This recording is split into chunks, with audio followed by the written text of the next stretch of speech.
जय हिंद साथियों, आज के इस वीडियो में आपको हम समांतर श्रेणी की दो ऐसे सवाल बताने वाले हैं जो कि एग्जाम के लिए काफी इंपॉर्टेंट है। और ध्यान दीजिएगा, समांतर श्रेणी से हर बार एग्जाम में क्वेश्चन उठाया जाता है। तो यहाँ पर देखिए, समांतर श्रेणी बहुत सी आसान होती है, बस यहाँ पर थोड़ा आपको रूल समझना पड़ता है। समांतर श्रेणी में देखिए, सबसे पहले जब भी आपको श्रेणी में दिया जाए तो सबसे पहले हमें ये देखना पड़ता है कि इसमें प्रथम पद क्या है। तो देखिए, प्रथम पद क्या है, यहाँ पर हम सॉल्व डाल देते हैं पहले। तो यहाँ पर सबसे पहले हमेशा याद रखिएगा, जब भी आपको श्रेणी देगी तो सबसे पहले आपको हमेशा प्रथम पद करना पड़ेगा, यानी कि लिखना पड़ेगा। प्रथम पद को हम लोग ए से दिखाते हैं। प्रथम पद का मतलब श्रेणी में जो सबसे पहला अंक है। तो यहाँ पर श्रेणी में जो पहला अंक है अगर देखें तो ये 2 है। तो यहाँ पर लिखेंगे प्रथम पद कितना आता है, 2 आ गया इसमें। अब हमें इसके बाद निकालना पड़ता है सार्वधातुक।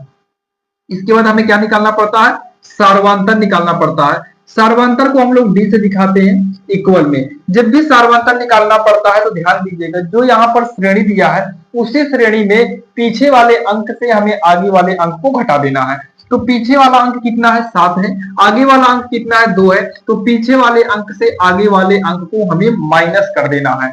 तो यहाँ पर देखिए, 7 में से अगर हम 2 को घटाएं तो ये हमारा 5 आ जाएगा। कितना आ जाएगा, 5 आ जाएगा। हमसे बोला है 20वां पद ज्ञात कीजिए। यहाँ पर हमसे क्या बोला है, 20वां पद ज्ञात कीजिए। तो 20वां पद यहाँ पर आगे लिखेंगे अतः 20वां पद बराबर, ध्यान दीजिएगा, यनवे पद का जो फार्मूला होता है यनवा पद, तो यनवा पद का जो फार्मूला होता है ये होता है a प्लस का यन माइनस का 1d। ये यनवे पद का फार्मूला है। अगर हम यन के स्थान पर 20 करेंगे यानी कि 20वां पद हो जाएगा। ध्यान समझिएगा, तो यहाँ पर a प्लस हम यन के स्थान पर 20 करेंगे तो 20 में 1 घटाना पड़ेगा। तो 20 में 1 घटाने के बाद कितना आएगा, 19 आएगा। अच्छा, मान लो यहीं पर 10वां पद पूछा होता तो 10वां पद बराबर a प्लस का 10 में से 1 घटाते तो 9d आता।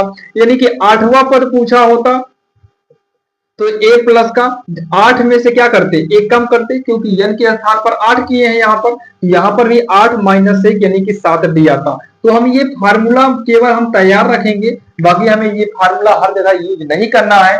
कि यहाँ पर 20वां पद बोला है तो 20 से 1 कम करेंगे तो 19 आएगा।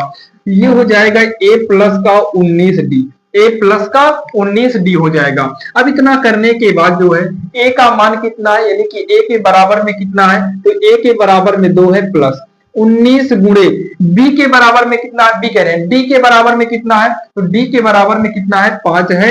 ये हो जाएगा 2 प्लस 19 पचे 95, 19 पचे कितना होगा, 95, और 95 में 2 को जोड़ेंगे तो ये हो जाएगा 97, जो कि इसका उत्तर हो जाएगा। और आपके ये समझ में आ गया होगा। अब यहाँ पर देखिए, एक सवाल सेम ऐसे ही हम और ले लेते हैं। सेम ऐसे ही दूसरी सवाल ले रहे हैं आपके सामने जो है, देखिएगा। दूसरी सवाल है, मान लो एपी दिया हो 10 7 4 डैश डैश और पूछा हो 30वां पद बताइए। कितना, 30वां पद बताइए।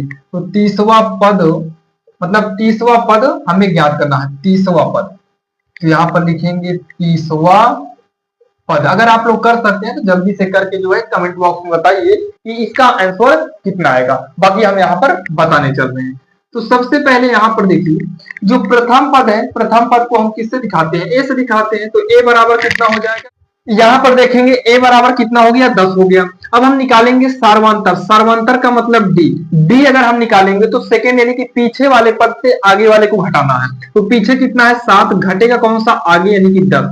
ये घटाने पर आएगा माइनस का 3, कितना आएगा, माइनस का 3 आएगा। और हमसे बोला है 30वां पद, तो यहाँ पर लिखेंगे अतः 30वां पद, क्या लिखेंगे, 30वां पद बराबर, तो 30 के लिए क्या करेंगे हम, a प्लस 30 में से 1 कम करेंगे तो 29d होगा। ये कम क्यों होता है, अभी आपको हम बताए थे। तो a के स्थान पर कितना होगा, 10 प्लस 29 गुणे d के स्थान पर कितना करेंगे, माइनस का 3। तो ये हो जाएगा 10 प्लस माइनस का माइनस 29 तरीक 87 होगा। 29 तरीक कितना हो जाएगा, 87। बाकी 3 9 27 के साथ हासिल आएगा 2, 3 दूनी 6, हासिल 2 जोड़ेंगे 6 2 8 हो जाएगा। अब यहाँ पर 10 में 87 घटेगा नहीं, 87 में से 10 घटाएंगे तो माइनस का 77 आएगा। और यही इसका आंसर हो जाएगा, जो कि काफी आसान था और आपके समझ में आया होगा। ये यूपी बोर्ड के साथ साथ बिहार बोर्ड, राजस्थान बोर्ड, मध्य प्रदेश के लिए भी काफी इंपॉर्टेंट है। जहां पर ओएमआर से संबंधित होता है वहां पर भी आपको इस तरीके का क्वेश्चन उठाएगा। राजस्थान बोर्ड में खास करके जो है विकल्प में ये पूछा जाएगा। यूपी में तो पूछा ही जाता है क्योंकि यूपी बोर्ड के लिए है ही ये, क्योंकि यहाँ पर आपको सवाल देगा और आपको ऑप्शन दे देगा, उसमें से कौन सा सही है वो आपको लगाना पड़ेगा। तो इसमें 97 आया, अगर विकल्प देगा तो 97 पे टिक करेंगे, और यहाँ पर माइनस का 77 आया है विकल्प में, अगर 77 अगर सवाल देगा तो 77 तो रहेगा ही, जो कि आपके समझ में आ गया है। तो चलिए अब मिलेंगे किसी अन्य वीडियो में जो है, और ऐसे ही इंपॉर्टेंट क्वेश्चन आपको लेकर आते हैं। अगर आप चैनल पर नए हैं तो सब्सक्राइब जरूर करिएगा। तो चलिए मिलेंगे किसी अन्य वीडियो में, तब तक के लिए जय हिंद।